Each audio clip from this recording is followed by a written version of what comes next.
पिया जाएगी डीसी के पास। डीसी से डायरेक्ट बात करती है। जब शशि कहती है कि तुम खुद आओ और उन्हें समझाओ, शहरयार ने तुम्हें बुलाया है।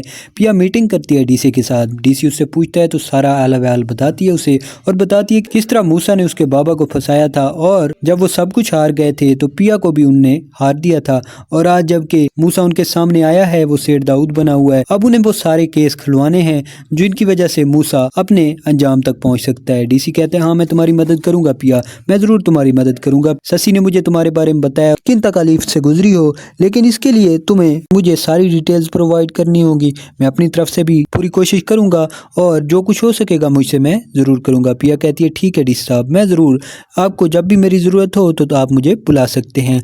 पिया ये कहकर वहां से चली जाती है, लेकिन डीसी वो उसकी मदद करने के लिए तैयार हो जाता है। अब सेठ दाऊद को भी पता चल गया था कि डीसी उनका साथ दे रहा है। सेठ दाऊद निसार चर्सी को कहता है, उससे पता लगवाने की कोशिश करता है, लेकिन निसार चर्सी को भी कुछ नहीं पता चलता। निसार चर्सी आकर सेठ दाऊद को बताता है मुझे लगता है ये सब कुछ सांवल करवा रहा है, लेकिन इस सब के पीछे सांवल नहीं था और ये जानता नहीं था वो सेठ दाऊद। सेठ दाऊद को मालूम हो गया था कि सांवल किसी हद तक भी जा सकता है, लेकिन वो ये नहीं जानता था कि सांवल ने डीसी की फेवर ली हुई है और डीसी इस सब में उनकी मदद कर रहा है। अब जबकि पता चलता है सेठ दाऊद को कि कोई ना कोई तो है जिसकी वजह से सांवल और पिया इस तरह उछल रहे हैं और जिनकी मदद से वो इस हद तक जा रहे हैं। वो निसार चर्सी को इस काम पर लगा देते हैं। निसार चर्सी कहता है हाँ सेठ मैं बहुत जल्द पता करवा लूंगा और आप फिक्र नहीं करे, आपको बहुत जल्द पता चल जाएगा कि कौन है जो उनका साथ दे रहा है। निसार चर्सी आखिरकार पता लगवा लेता है कि डीसी उनकी मदद कर रहा है और डीसी बहुत जल्द सेठ दाऊद को सलाखों के पीछे ले आएगा, क्योंकि डीसी इतनी आसानी से उसे माफ नहीं करने वाला। डीसी को अब ये भी मालूम हो चुका था कि सेठ दाऊद किस तरह का बंदा है और वो क्या क्या करता है। सेठ दाऊद निसार को कहता है तुम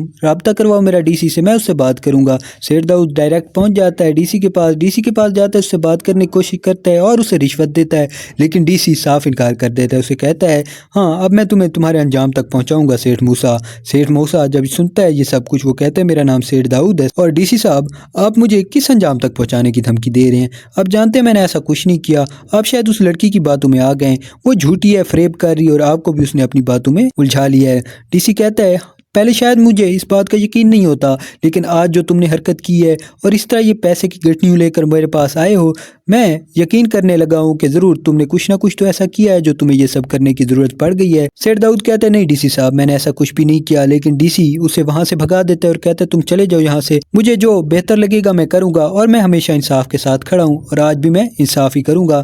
डीसी उससे तो वहां से चलता करता है, लेकिन वो अपनी टीम को लगा देता है सेठ दाऊद के पास। सेठ दाऊद के खिलाफ सबूत इकट्ठे करता है और बहुत जल्द वो सेठ दाऊद को सलाखों के पीछे ले आता है, क्योंकि डीसी पहले तो सोचता था कि सेठ दाऊद इतना आसानी से उसके हाथ आने वाला नहीं है, लेकिन अब जबकि रिश्वत देने आया था और वो सब कुछ रिकॉर्ड कर लिया था डीसी ने कि किस तरह सेठ दाऊद उसे रिश्वत देने आया है ताकि वो पिया का साथ ना दे और उस सेठ दाऊद का साथ दे। अब ये भी सेठ दाऊद के खिलाफ एक नया सबूत आ गया था और इस तरह डीसी मुकम्मल केस बनाकर सेठ दाऊद को सलाखों के पीछे डाल देता है।